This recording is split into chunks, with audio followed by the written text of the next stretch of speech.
ఓం సాయిరామ్. సాయి భక్తులందరికీ నమస్కారం అండి. అందరూ ఎలా ఉన్నారు ఫ్రెండ్స్? మన సాయినాథుని దయ వల్ల అందరూ బాగుండాలని మనస్ఫూర్తిగా కోరుకుంటూ ఈరోజు వీడియోనైతే స్టార్ట్ చేస్తున్నాను. ఇక ఈరోజు వీడియోలో బాబాగారు ఎలాంటి సందేశాన్ని తీసుకొచ్చారంటే, తల్లి, రేపు నీ ఇంట అద్భుతం జరిపించబోతున్నాను. స్వయంగా నీ సాయి ఆశీర్వాదంతోనే అది జరుగుతుంది. ఈ శుభవార్త విన్నావంటే ఆనందంతో ఎగిరి గంతేస్తావు. నీ తండ్రిని నమ్మి ఇప్పుడే ఈ క్షణమే విను బిడ్డ. రేపటి రోజున ఖచ్చితంగా నేను అద్భుతాన్ని జరిపించబోతున్నాను కదా. ఇక నీకెందుకు దిగులు, భయం చెప్పు. ప్రశాంతంగా నిశ్చింతగా ఉండు అని ఈరోజు బాబాగారు ఒక సందేశాన్ని అయితే తీసుకొచ్చారండి. మరి బాబాగారు మనకేం చెప్పబోతున్నారో, ఎలాంటి సందేశాన్ని తీసుకొచ్చారో స్వయంగా మన సాయి తండ్రి మాటల్లోనే విందామా? తల్లి, రేపు నీ జీవితంలో అద్భుతం జరగబోతుంది. రాబోతున్న రోజుల్లో నీకంతా మంచే జరగబోతుంది. అందుకు నిదర్శనంగా రేపు నీ ఇంట నా అనుగ్రహంతో, నువ్వు అనుకున్నటువంటి నీ సాయి అనుగ్రహంతో ఒక మంచి అద్భుతాన్ని జరిపించబోతున్నాను. నా ఆశీస్సులతో నీకు అంతా శుభమే జరుగుతుంది తల్లి. ఇక ఏమాత్రం ఆలస్యం చేయకుండా, అలక్ష్యం చేయకుండా ఈ సందేశాన్ని విను. ఇప్పుడు నీ మనసంతా గందరగోళంగా ఉందని, రకరకాల ఆలోచనలకు లోనవుతుందని నాకు తెలుసు. నేను సంతోషంగా ఉంచడం నీ సాయిగా నా బాధ్యత కదా. నువ్వు హాయిగా ఉండమ్మా. రోజూ కూడా సందేశాలను నువ్వు వినాలని చెప్పే ప్రతిరోజు నీ ముందుకు వస్తున్నాను. ఇక నీ జీవితంలో రాబోయే రోజుల్లో అద్భుతంగా ఉండబోతుంది అని చెప్పడానికే మీ ఇంట్లో ఒక అద్భుతాన్ని జరిపించబోతున్నాను. మరి ఏం చెప్పబోతున్నాను అన్నది నువ్వు వినాలి కదా తల్లి. ఎందుకు దిగులు చెప్పు. అన్నిటిని విడిచి నీ సాయి చెప్పే మాట విను. నీ జీవిత గమ్యమేంటో నీకు తెలుస్తుంది. ఒకవేళ నువ్వు ఏదైనా పని ఆలోచించే చేసేటప్పుడు మంచి నిర్ణయం తీసుకో. ప్రతిదీ కూడా నీ జీవితంలో ప్రతి ఒక్క విషయాన్ని నేనే కదా జరిపిస్తాను.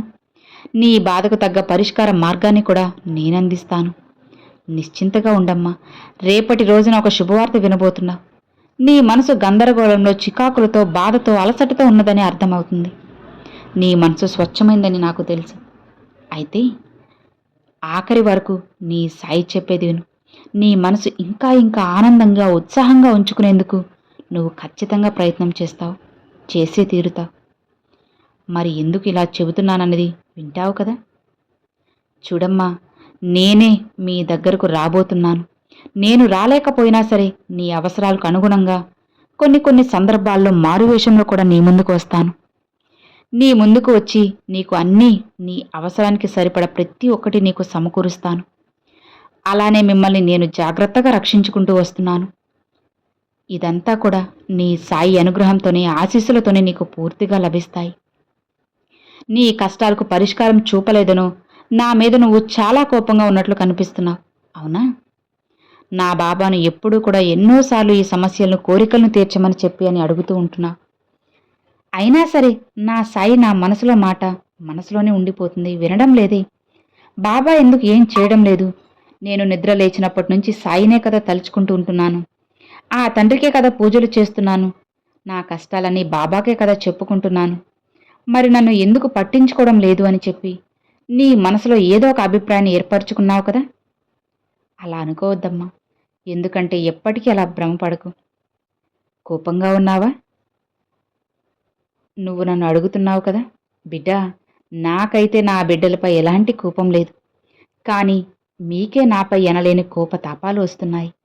ఒక తల్లి కానీ, తండ్రి కానీ తన బిడ్డలపైన ఎందుకు కోపగించుకుంటారు చెప్పు? ఏదైనా సరే అమ్మా, నువ్వు మంచి నడవడికలో, అలానే మంచి మార్గంలో వెళ్ళాలనేదే కదా నీ సాయి తపన. నా బిడ్డల క్షేమం కోసం మాత్రమే నేను పోరాడుతూ ఉన్నాను. అంతా నీకు మంచి జరుగుతుంది. నీకు మంచి బుద్ధిని ఇవ్వాలని, మంచి దారిలో నడిపించాలను నీ సాయి అనుక్షణం తప్పిస్తూ ఉన్నాను. అందుకే నీపై అప్పుడప్పుడు నీ కోరికలు తీర్చకుండా నీపై కాస్త కోప్పడుతున్నట్లు నటిస్తాను, కానీ కోపం ఉండదమ్మా. నీపై కోపం, ప్రేమ ఎప్పుడూ కూడా సమానంగానే ఉంటాయి. నువ్వు ప్రేమను కూడా కోపమే అనుకుంటే ఎలా తల్లి చెప్పు? అర్థం చేసుకోవాలి కదా. నన్ను అర్థం చేసుకోమ్మా. నా బిడ్డవైనటువంటి నీపై నాకెందుకు కోపం? నీ కుటుంబం అంతా కూడా నా బిడ్డలే కదా. ఈ ప్రపంచం అంతా కూడా సాయి బిడ్డలే. మరి నా బిడ్డలపై నేనెందుకు కోపం ఉంటుంది? కోపం ఏదైనా సరే 5 నిమిషాలు మాత్రమే. కొన్నిసార్లు నేను కూడా మిమ్మల్ని తల్లిలా దండిస్తాను. అంతేకాని కోపంతో కాదు. మీరు చేసే పనులపైన కోపంతో చెడుదారిలో వెళ్ళిపోతే మిమ్మల్ని దండించాల్సిన బాధ్యత నాదే కదా. ఎన్ని కష్టాలు నీ నెత్తిన తెచ్చుకుంటావో తెలుసా అమ్మా. నేను నా బిడ్డలకు మంచి చెప్పుకుంటూ పెంచుకుంటుంటే అప్పుడప్పుడు నాకు తెలియకుండా ఏదో ఒక విధంగా తప్పు చేసేస్తూనే ఉంటున్నారు. దానివల్ల ఇంకా ఎక్కువ కష్టం తెచ్చిపెట్టుకుంటూ ఉన్నారు.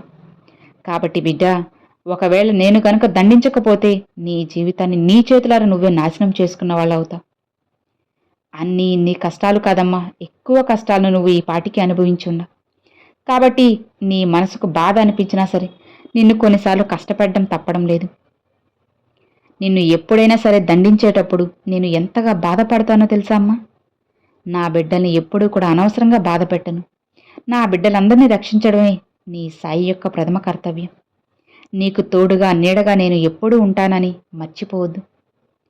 నువ్వు నన్ను అపార్థం చేసుకోవద్దు తల్లి, నేనున్నాను, కన్నీరు పెట్టుకోకు. ఇప్పటికైనా నన్ను, నా ప్రేమను అర్థం చేసుకుంటే ఇక చాలు. నువ్వు అర్థం చేసుకున్నావని అనుకుంటున్నాను. అసలు ఇప్పటికే నువ్వు నీ కన్నీళ్లతో నాకు అభిషేకం చేస్తున్నావు. ఇక చాలు. నీకు నీ పరిస్థితి, అలానే నీ బాధలు ఇవన్నీ కూడా పక్కన పెట్టు. వీటి గురించి బాధపడకు. నీ దుఃఖాన్ని చూడలేకపోతున్నానమ్మా. నువ్వు ఇలా రోజూ బాధపడుతూ కన్నీరు కారుస్తూ ఏదో ఒక విధంగా మనసుని కష్టపెట్టుకుంటూ ఉంటే నేను చూస్తూ ఉంటానని ఎలా అనుకుంటున్నావు చెప్పు. నా మనసు ఎంత బాధపడుతుందో నీకేం తెలుసమ్మా. నీకున్నటువంటి కర్మల వలన, దోషాల వలన అవి ఏర్పడినవే, నువ్వు తెచ్చుకున్నవన్నీ కూడా. నువ్వు ఎదగకుండా ఉండవడానికి కొన్ని నీకు అడ్డుగా కూడా వస్తున్నాయి. వాటిని అడ్డుకోవడం ఎవరి తరం కూడా కావడం లేదు. కానీ వాటి ప్రభావం ఎక్కువగా లేకుండా నేను చేయగలిగింది నేను చేస్తూ వస్తున్నాను. అయినా సరే నువ్వు నన్ను అర్థం చేసుకోలేకపోతున్నావు. నిన్ను ఆ చెడు కర్మల నుండి బయటపడిస్తూనే ఉన్నాను. ఇది మాత్రం నా బాధ్యతే కదా. నీ కర్మల వల్లనే నువ్వు అడిగిన కోరికలు తీరడానికి అంతో ఇంతో ఆలస్యం అవుతుంది.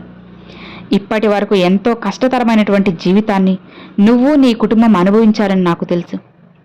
ఇక నీ జీవితం ఈ బాధలతో, సమస్యలతో నిండిపోయినటువంటి జీవితం చాలమ్మా. రానున్న రోజులంతా కూడా నీకు సవ్యంగా, అనుకూలంగా మార్చబోతున్నాను. అన్నిటినీ నీకు అనుకూలంగా మార్చి చూపిస్తాను. అలానే నువ్వు ఊహించినటువంటి అద్భుతమైన సంఘటన రేపు నీ ఇంట జరిపిస్తాను. అది కూడా నీ సాయి ఆశీర్వాదంతోనే. ఈ మాటను ఖచ్చితంగా నువ్వు విను. అది కూడా ఈ విషయాన్ని రహస్యంగా ఉంచు. ఎవ్వరితో పంచుకోకు. ఇలా చెప్పుకోవడం వల్ల నువ్వు అనుకున్నటువంటి కార్యాన్ని సాధించలేకపోతున్నావు, విజయాన్ని పొందలేకపోతున్నావు. కాబట్టి ఎవ్వరికీ కూడా చెప్పకుండా రహస్యంగా ఉంచు. నా నామాన్ని పఠిస్తూ ఉండు. నువ్వు పిలిచే ప్రతిసారి కూడా సాయి సాయి అంటూ ఉంటే నేను ఉప్పొంగిపోతున్నాను. నా బిడ్డ మాటల కోసం, పిలుపు కోసం పరితపించిపోతున్నాను. గురువులకే గురువైన నీ సాయి తండ్రి ఎప్పుడూ నీకు తోడుగా ఉంటానని మాటిస్తున్నాను. నీ పిలుపుకి నేను బానిసని కూడా నీకు తెలుసు కదా. గతంలో జరిగిన చేదు విషయాలన్నీ కూడా ఈ క్షణమే పూర్తిగా మర్చిపో. మాటివ్వమ్మా. నీ కుటుంబానికి కూడా నువ్వే ధైర్యం చెప్పాలి. కాబట్టి నువ్వు వారికి ధైర్యం చెబితేనే వారికి కూడా నువ్వు ఉన్నావన్న ధైర్యం తెలుస్తుంది. ఇక నీ మనసుకు, అలానే నీకు వాటిల్లినటువంటి కష్టమంతా కూడా దూరం చేస్తాను. నీ జీవితాన్ని సక్రమంగా ఉంచుకో. నువ్వు కోరిన కోరికలు తీర్చడం, నిన్ను ఆనందంగా ఉంచడం ఇవన్నీ నా బాధ్యతలే. జరిగిన అన్యాయాలు, అపార్థాలు, బాధలు జరిగిపోయాయి. దాన్ని ఇక తిరిగి మళ్ళీ సరిదిద్దలేం కదా. అలానే నువ్వు అదే పనిగా జరిగిపోయిన వాటి గురించి ఆలోచిస్తూ మనసు పాడు చేసుకోకు. అతి త్వరలో కొత్త జీవితాన్ని అందిస్తాను. నమ్మకంతో ఉండమ్మా. అన్నీ కూడా ఖచ్చితంగా నేను జరిపిస్తాను. నా బిడ్డలు ఎప్పుడూ అయోమయంలో, అంధకారంలో ఉండడం నాకు అస్సలు నచ్చదు. నేను చెప్పే మాటలను అర్థం చేసుకుని జీవితాన్ని నువ్వు ఆనందమయం చేసుకోవాలనేది నీ సాయి తపన. అలా కాకుండా నువ్వు జరిగిపోయిన నష్టాన్ని, కష్టాలనే తలుచుకుంటూ అలానే కూర్చుంటే నువ్వేం చేయగలవు చెప్పు. నేను ప్రతిరోజు కూడా నా సందేశాలను నీకు ఎందుకు పంపుతున్నానో చెప్పు.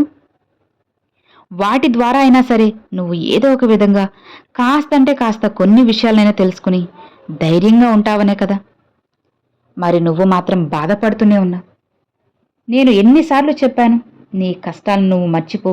ఎప్పుడు బాధ వచ్చినా చిరునవ్వుతో కష్టాలను ఓపికగా, కాస్త శ్రద్ధ, సబూరితో ఓపిక పట్టి చూడు. కష్టాలను ఆహ్వానించు. అవన్నీ నా కాళ్ళ దగ్గర విడిచిపెట్టి వెళ్ళిపోని. నీకు ఏది కావాలో, ఎప్పుడు ఏది అందాలో అన్నీ నేను చూసుకుంటాను. ఎన్నిసార్లు చెప్పాను చెప్పు. ఇక అన్నిటికీ కూడా సరే బాబా సరే అని అంటూ మళ్ళీ వెంటనే బాధపడితే అలానే కూర్చుంటూ ఏడుస్తున్నా. నువ్వే వాటిని మర్చిపోవాలి కదా. నాపై భక్తిని పెంచుకో, పాదాల దగ్గర పూర్తి శరణాగతి పొందు. నీ సమస్యలన్నీ కూడా నా పాదాల దగ్గర విడిచిపెట్టు. నువ్వు ప్రశాంతంగా నిశ్చింతగా ఉండు చాలు. ఇక నీ జీవితం మారుతుంది. ఈ ఒక్క విషయాన్ని నువ్వు గుర్తుపెట్టుకోమ్మా చాలు. తరువాత నీ సాయి చేసే అద్భుతాలను నువ్వు ముందు ముందు రోజుల్లో ఇంకా బోలెడు చూస్తావు, చూడగలుగుతావు. నేను నీకు మాటిస్తున్నాను. మంచి శుభవార్త చెబుతాను. నా బంగారు బిడ్డకు తగ్గ జీవిత భాగస్వామిని కూడా అతి త్వరలోనే తెస్తాను. ఇక నీ జీవితం కొత్తగా ఆనందమయం కాబోతుంది. ఎలాంటి దిగులు, భయము, బాధ ఏమీ లేకుండా నిశ్చింతగా ప్రశాంతంగా ఉండు. నీ జీవిత భాగస్వామితో నీ జీవితాన్ని ఆనందమయం చేసుకో. ఇంట్లో ఒక అద్భుతమైన కార్యం జరగబోతుంది. మంచి విషయం జరగబోతుంది. కుటుంబ సభ్యులందరూ కలిసి పండుగ చేసుకోబోతున్నారు. నోరు తీపి చేసుకోబోతున్నారు. ఇక ఎన్ని కష్టాలు వచ్చినా ధైర్యంగా నిలబడ్డావు కదా. ముందు ముందు రోజుల్లో చిన్న చిన్న కష్టాలు వచ్చినా సరే ధైర్యంగా ఉండు. నీ సాయి ఎప్పుడూ నీకు తోడుగా ఉంటారు. నిశ్చింతగా ప్రశాంతంగా ఉన్నావంటే నీ బాబా ఎప్పుడు నీ చెయ్యి వదలను. సంతోషంగా ప్రశాంతంగా ఉండమ్మా అని ఈరోజు బాబాగారి చాలా అంటే చాలా చక్కని సందేశాన్ని అయితే తీసుకొచ్చేశారండి. సో విన్నారు కదండి, ఈరోజు బాబాగారు పంపించిన ఈ మంచి సందేశం మీ అందరికి ఎంతో బాగా నచ్చింది, అలానే అర్థమైంది అని అనుకుంటున్నాను. నచ్చితే ఒక చిన్న లైక్ చేయండి, మరికొంతమంది సాయి భక్తులకు షేర్ చేయండి. ఫస్ట్గా మన ఛానల్ చూసేవాళ్ళు సబ్స్క్రైబ్ చేసి సపోర్ట్ చేయండి friends. Thanks for watching. Om Sairam.